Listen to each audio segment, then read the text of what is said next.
Hello students, अगर आपके किसी भी सेमेस्टर में बैक लग जाती है या फिर किसी भी सेमेस्टर में आपको ग्रेस मार्क्स मिल जाता है तो क्या वो आपकी फाइनल मार्कशीट पे शो होगा या फिर नहीं।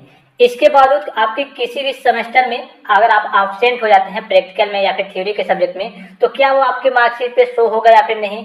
आज की इस वीडियो में हम B2B यानी board of technical education Uttar Pradesh के फाइनल ईयर मार्कशीट यानी फाइनल मार्कशीट के बारे में बताएंगे आपको कि फाइनल मार्कशीट पे कौन कौन से डाटा शो किए जाते हैं, कौन कौन से डाटा आपके हाइड रहते हैं और किस तरीके की आपकी मार्कशीट होती है। अगर आप भी B2B बोर्ड यानी पॉलिटेक्निक के स्टूडेंट हैं तो चैनल को सब्सक्राइब करके बेल आइकन को प्रेस जरूर करेंगे।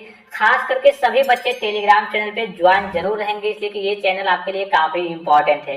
तो चलिए वीडियो को स्टार्ट करते हैं। सबसे पहले सभी बच्चों से एक छोटी सी रिक्वेस्ट है कि वीडियो को एक लाइक जरूर कर देंगे। आज सभी बच्चे वीडियो को एक लाइक जरूर कर देंगे और आज की वीडियो समझिए कि आपके लिए स्पेशल होने वाली है, इसलिए कि इसमें अगर आपकी जो फाइनल ईयर की मार्कशीट रहती है तो अगर बैक वगैरह शो हो जाते हैं तो क्या सारी दिक्कतें आती हैं और कब आपके बैक शो किए जाते हैं फाइनल ईयर की मार्कशीट पे, कब नहीं शो किए जाते हैं, ग्रेस मार्क्स कब को शो किए जाते हैं, कब नहीं किए जाते हैं और कैसे किए जाते हैं, पूरी जानकारी आपको लाइव तरीके से मिलेगी। तो चलिए वीडियो को स्टार्ट करते हैं। सबसे पहले आपको ऊपर दिख रहा होगा board of technical education Uttar Pradesh, यहाँ पे आपको ऊपर दिख रहा होगा। और ये जो मार्कशीट है लगभग फाइनल ईयर 2020 की एक स्टूडेंट की मार्कशीट है। किसी भी ईयर को हो इससे कोई मतलब नहीं होता है, लगभग हर साल सेम ही बनता है। और कैसे आपके बैक्स वगैरह शो होते हैं अभी मैं आपको लाइव दिखाऊंगा, नीचे सारी चीजें दिखाऊंगा कि कैसे आपके बैक वगैरह शो होते हैं और कैसे आपके ग्रेस वगैरह शो होते हैं। ठीक है, यहाँ देखिए सबसे पहले आपका इंस्टीट्यूट नेम, ऊपर इंस्टीट्यूट नेम रहेगा, इंस्टीट्यूट का कोड रहेगा महामानव गौतम बुद्धा पॉलिटेक्निक गोरखपुर की स्टूडेंट है। ब्रांच रहेगा, उसके बाद से branch name 3 year diploma course in electrical engineering. उसके बाद से आपका नाम रहेगा स्टूडेंट नेम, उसके बाद से इनरोलमेंट नंबर। ये तो बेसिक सी चीजें हो गई। अब देखिए मेन पॉइंट यहाँ से चालू होता है। सबसे पहले आपके जो मार्कशीट है फाइनल ईयर की मार्कशीट, उस पर किस ईयर की मार्कशीट वगैरह शो होती है। जैसे कि आपको मालूम है फर्स्ट ईयर और सेकंड ईयर, वो आपके डाटा फाइनल ईयर की मार्कशीट पे शो नहीं किए जाते हैं। यहाँ पे आपको दिख रहा होगा सेमेस्टर फिफ्थ यानी फिफ्थ सेमेस्टर और सिक्स सेमेस्टर। बस फिफ्थ सेमेस्टर और सिक्स सेमेस्टर यानी सीधे कहने का मतलब है केवल फाइनल ईयर के मार्क्स, जो फाइनल ईयर के मार्क्स होते हैं वही आपके फाइनल ईयर की मार्कशीट पे शो किए जाते हैं। अब बात आती है कि फर्स्ट ईयर और सेकेंड ईयर के मार्क्स फिर कहाँ गए, कैसे शो होंगे, कैसे जानेंगे सब। जैसे कि हम अगर कहीं मार्कशीट वगैरह लगाते हैं तो कैसे जानेंगे। तो देखिए फर्स्ट ईयर और सेकेंड ईयर का ये रूल होता है, जैसे कि आपको यहाँ पे दिख रहा होगा नीचे, carry over first and second semester 30% और दूसरा दिख रहा होगा carry over third and fourth semester 70%। यानी कि जो आपके फर्स्ट ईयर के कह लीजिए फर्स्ट ईयर का जितना परसेंटेज बनता है उसका 30% और सेकेंड ईयर का आपका जितना परसेंट बनता है उसका 70% ले करके फाइनल ईयर के साथ ऐड किया जाता है। यानी कि जो फाइनल ईयर होता है उसका आपका पूरा टोटल 100% लिया जाता है और फर्स्ट ईयर का केवल 30% लिया जाता है अंक और सेकेंड ईयर का केवल 70% लिया जाता है। उसके बाद से फाइनल ईयर का 100% लेकर के आपकी एक फाइनल मार्कशीट बनाई जाती है, आपका एक ओवरऑल परसेंटेज बनाया जाता है। तो ये सारी चीजें समझ में आ गई कि जो आपका फर्स्ट ईयर और सेकेंड ईयर का डाटा होता है वो आपके मार्कशीट पे शो नहीं किया जाता है, वो केवल आपका ओवरऑल जो परसेंटेज बनता है उसमें इंक्लूड यानी ऐड होकर के 30% और 70% ऐड होकर के ओवरऑल आपका परसेंटेज बनाया जाता है। तो ये सारी चीजें तो आपको समझ में आ गई। यहाँ पे आपको दिख रहा होगा बैक पेपर कहाँ शो होता है वो भी मैं आपको दिखाऊंगा और ग्रेस वगैरह किस तरीके से शो होते हैं। जैसा कि इस स्टूडेंट का दिख रहा होगा इसका किसी में बैक नहीं है। ठीक है, अब बैक शो कैसे होगा और इसके डिसएडवांटेज क्या है, यहाँ पे आपको पहले नीचे दिखा दूं थोड़ी सी चीजें कि ग्रांड टोटल में यहाँ पे मतलब इन्होंने फाइनल ईयर में कितना पाया है, 1751 नंबर प्राप्त किया है 2342 में। यानी कि 2342 में 2342 में 1751 नंबर इन्होंने प्राप्त किया है। लगभग इनका 75% के आसपास होगा और जाहिर सी बात है बहुत बढ़िया इनका मार्कशीट यानी कि मार्कशीट बना है। 75% अगर आपका या फिर इससे प्लस अगर फाइनल ईयर में बन जाता है तो समझिए कि आपकी मार्कशीट काफी बढ़िया है। इनका फर्स्ट ईयर में भी कुछ बना होगा, सेकेंड ईयर में भी कुछ बना होगा, अगर कम भी बना होगा फर्स्ट ईयर सेकेंड ईयर में कम भी बना होगा फिर भी इनका 75 से नीचे नहीं जाएगा, 75 से थोड़ा सा ऊपर ही जाएगा। इसलिए कि फर्स्ट ईयर का 30% और सेकेंड ईयर का 70% दिया जाता है और फाइनल ईयर में अगर आपका परसेंटेज जितना ज्यादा है उतना आपके लिए बेहतर होता है। यहाँ देखिए पास है फर्स्ट डिवीजन से, नीचे सिग्नेचर वगैरह रहते हैं, मोहर वगैरह रहते हैं। रिजल्ट डिक्लेयर ऑन 28/11/2020 को इनका रिजल्ट डिक्लेयर किया गया था। अब बैक के बारे में बात करते हैं। देखिए जो आपके बैक लगेगी, बैक पहले कब लगती है, कब आपकी मार्कशीट पे शो होगी ये जान लीजिए। फिर ग्रेस कब शो होता है, कैसे शो होता है ये जान लीजिए। सबसे पहले बैक के बारे में बात करेंगे।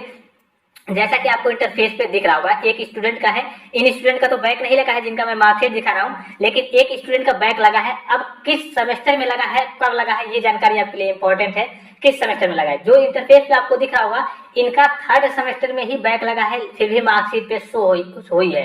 लेकिन ये रूल है कि जो आपका फाइनल ईयर में लगता है अगर बैक फाइनल ईयर में बैक लगता है, ग्रेस के बारे में अभी हम बात करेंगे बाद में, पहले बैक के बारे में बात कर रहे हैं। अगर आपने फाइनल ईयर में कोई पेपर दिया है, अगर फाइनल ईयर में बैक लगती है तो आपकी मार्कशीट पे शो होता है।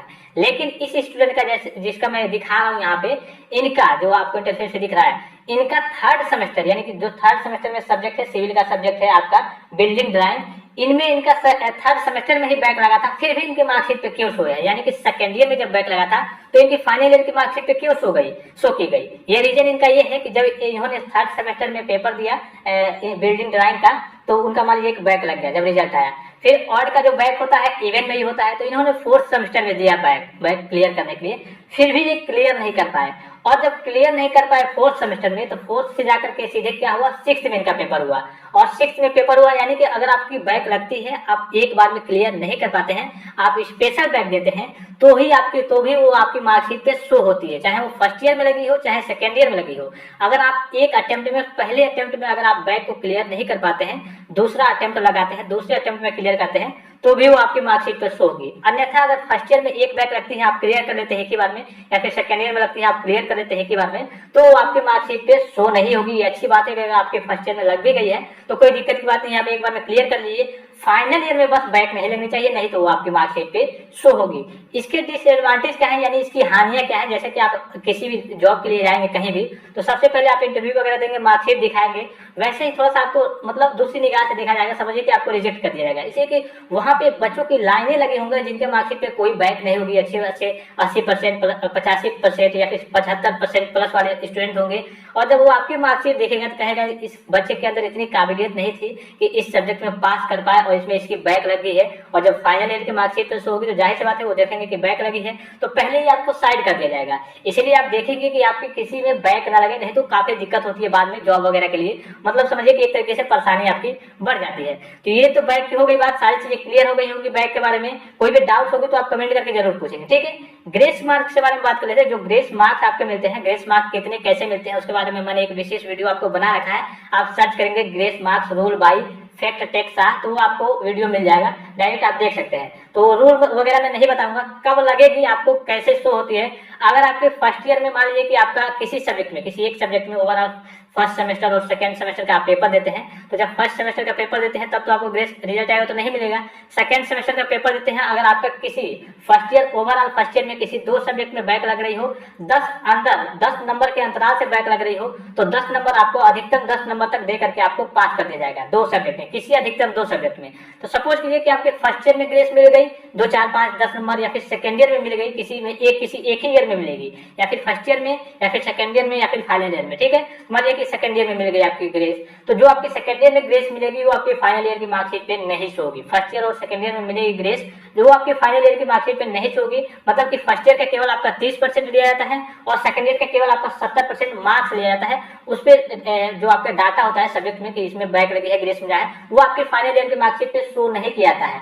लेकिन अगर आपका फाइनल ईयर में ग्रेस मिलता है तो वहां पे लिख के आएगा कि G4, G7, G8 ऐसे करके। जैसे कि मान लीजिए कि किसी सब्जेक्ट में फाइनल ईयर में सभी सब्जेक्ट आपका क्लियर है, एक सब्जेक्ट में आपने पा लिया 14 नंबर, 13 नंबर, तो आपको 17 नंबर चाहिए। सपोज कीजिए 50 में आपका 17 नंबर पासिंग मार्क्स चाहिए, तो आपको 4 नंबर G4 करके, अगर किसी 1-2 सब्जेक्ट में अगर आप फंस रहे हैं, आपकी गाड़ी फंस रही है, तो G4, G5 ऐसे नंबर करके पास कर दिया जाएगा। लेकिन वो आपकी फाइनल ईयर की मार्कशीट पे शो होगी। और इसकी भी हानियां यही है, जैसा कि बैक पेपर की जो हानियां है, बैक पेपर आपका शो होता है, उसी प्रकार से ये भी शो होगा। तो जो आपका जॉब लेने जाएंगे तो वहां पर देखेगा, कहेगा नहीं इस बच्चे के अंदर इतनी काबिलियत नहीं है कि अपने दम पे पास कर ले, और इसको ग्रेस मिला है। तो काफी दिक्कत तो होती है। तो बैक ग्रेस वगैरह ना लगे। अगर फर्स्ट ईयर और सेकेंड ईयर में लगता है और पहले अटेम्प्ट में क्लियर कर लेते हैं तब तो कोई बात ही नहीं है। आप ऐसे करेंगे कि लगे ही ना, लेकिन अगर लग भी जाता है तो क्लियर कर ले, कोई बात ही नहीं है, ग्रेस मिल जाए, या फिर बैक लग गए क्लियर कर ले, कोई बात नहीं है। लेकिन अगर आपका फाइनल ईयर के किसी भी सब्जेक्ट में बैक लगता है या फिर ग्रेस मार्क्स मिलता है तो आपकी मार्कशीट पे शो होगा। तो जो समझिए कि बहुत बड़ा एक डिसएडवांटेज होता है। मतलब आपके लिए समझिए कि एक इस तरीके की होती है कि जो आपकी मार्कशीट पे अगर बैक वगैरह शो हो गई या फिर ग्रेस शो हो गई तो थोड़ी सी यार बहुत ज्यादा दिक्कत हो जाती है। इसलिए कि लाइन फिलहाल में आप जानते हैं बेरोजगारी की दर, और लाइन लगी रहती है बच्चों की जिनकी बैक नहीं लगी रहती है, परसेंटेज अच्छे रहते हैं, लाइन लगी रहती है। और उस बीच आप अपनी मार्कशीट लेकर के जाएंगे कहीं जॉब के लिए तो पता चलेगी, देखेंगे कि ये इस बच्चे की जो बैक लगी है, ग्रेस मिला है, इसके अंदर इतनी काबिलियत नहीं है। हालांकि आपके अंदर स्किल है, आपके अंदर नॉलेज है, वो तो अलग की बात है, लेकिन मार्कशीट देख कर ही आपको साइड कर दिया जाएगा। तो इसी तरीके की आपकी मार्कशीट होती है। केवल फाइनल ईयर का यहाँ पे 5th सेमेस्टर और 6th सेमेस्टर का ही अंक आपको यहाँ पे शो किया जाता है। फर्स्ट ईयर का 30%, सेकेंड ईयर का 70% लेकर के आपका ओवरऑल परसेंटेज बनाया जाता है। और इस स्टूडेंट का लगभग 75% प्लस आया है। काफी फर्स्ट ईयर और सेकेंड ईयर में भी इनका अच्छा परसेंटेज था, तो बहुत बढ़िया इनका परसेंटेज बना है और इनकी जॉब वगैरह भी लग गई है अभी। और यहाँ देख रहे होंगे सिग्नेचर वगैरह नीचे रहते हैं, मोहर वगैरह रहते हैं, यहाँ पे चेक्ड वाई रहता है, यहाँ पे जो चेक किया होता है और रिजल्ट का डिवीजन रहता है और यहाँ पे फोटो वगैरह आपकी रहती है। इसी तरीके से सेम आपकी मार्कशीट होगी। तो इस बात का आप जरूर ध्यान देंगे कि आपकी बैक ना लगे और ग्रेस ना मिले। इसके बावजूद भी कोई डाउट हो रही है आपको मन में उत्पन्न हो रहा हो कि हाँ सर हमें ये जानकारी नहीं मिल पाई है, तो आप हमारे वीडियो के कमेंट बॉक्स में करेंगे या फिर इंस्टाग्राम पे जाकर के पर्सनल और प्राइवेट मैसेज भी करेंगे, तो आपको इन्फॉर्मेशन दे दी जाएगी। वीडियो अगर अच्छा लगा तो वीडियो को एक लाइक जरूर कर देंगे। फिलहाल इस वीडियो में इतना ही, इजाजत दीजिए। धन्यवाद, थैंक्स फॉर वॉचिंग। मिलते हैं नेक्स्ट वीडियो में।